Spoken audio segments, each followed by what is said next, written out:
to tensions in the Middle East. Hamas's top political leader killed today in an airstrike in Iran. All right, the terrorist group blaming Israel for the assassination. Fox 5's Antwan Lewis tracking the latest outside the UN tonight. Antwan.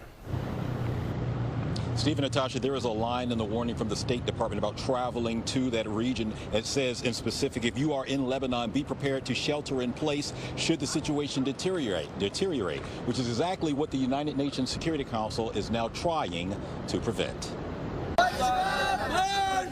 Iranian demonstrators filled the streets of Tehran in protest of the death of the top leader of Hamas, 62-year-old Ismail Haniyeh. According to Hamas, Haniyeh was killed early Wednesday by an Israeli airstrike after attending the inauguration of Iran's new president.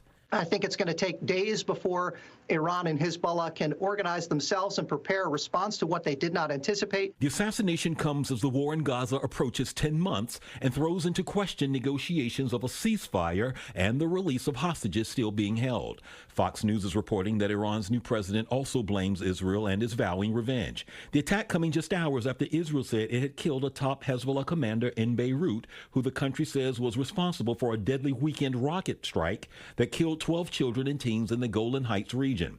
Speaking from Singapore, U.S. Secretary of State Antony Blinken says the U.S. was not aware or involved in that strike, but added it was vitally important to help Palestinians in Gaza and to get all of the hostages home, including a number of Americans. I'm not going to speculate on what impact any one event might have on that. I've learned over many years never to really speculate about that because we simply don't know.